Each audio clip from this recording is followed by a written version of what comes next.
Well, she lost, but Kamala Harris might not be done yet. So what's next for the vice president, potentially? She's reportedly told advisors she's not getting out of the political arena anytime soon, wants to keep her options open. And early polling from Morning Consult shows 62% of Democrats would like to see her run again for president in 2028. But she certainly could seek another office, this one in her home state. How about the California governor's mansion? That job will be open in 2026.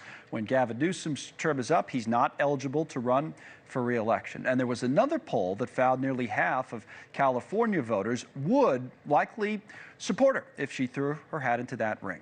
Harris is expected to be discussing these options with family and friends here over the holidays. One place we will see her in another role is on January 6th. That's when she will certify the election results as the president of the United States Senate. Constitutional role all vice presidents play. Then what happens after that? Well, Harris held a call with top donors this week that's getting some attention now, facing questions about how her presidential campaign managed to plow through $1 billion and still came up short. We talked about that right after the call had wrapped with DNC senior advisor Lindy Lee, big fundraiser for the Democrats, who said she was shocked at the lack of responsibility from the campaign. I was speaking and texting with fellow attendees of the call, and we were amazed by how self-congratulatory the tone was. I don't recall, the call was about 20, 30 minutes. I don't recall anyone taking responsibility for the fact that we spent about $2 billion across Super PAC and the campaign and came up so significantly short. We lost 7 swing states. Self-congratulatory? In what types of things were being said? They praised Harris as a visionary leader.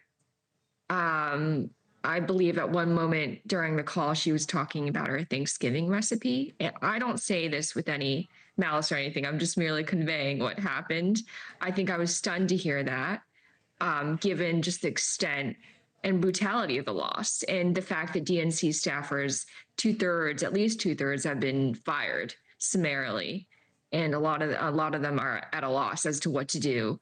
I'm just frankly stunned that there was no sort of postmortem or an analysis of how we can do better, what sort of lessons were learned. It was really just patting each other on the back, congratulating each other on I'm not sure what, and saying we'll see you for Christmas. Wow. So, but anything about what she wants to do next? Is that the point of having calls like this, that she wants donors to stay on her side? We talked earlier about whether she'd run again in 28 or whether she would maybe run for governor of California in 26. What's the thinking in the donor community about either one of those possibilities? To put it bluntly, they are not pleased at the prospect. I think this is definitely her attempt to stay close to her donors, but it's also the DNC's way of staying close with the donors. And it's just something that it's just their attempt at donor management. I hope you give me credit for being very honest about this, because this is very raw and very real for me. And yeah, a lot of donors are not happy. A number of them are blaming people in Obama world. That's who they helicoptered in after Biden stepped down. A lot of consultants in Obama world came over and took over the campaign apparatus. The same people who were whispering and leaking to the press that Harris should be replaced at the top of the ticket when Biden was running. So you can imagine just the hypocrisy underlying a lot of it.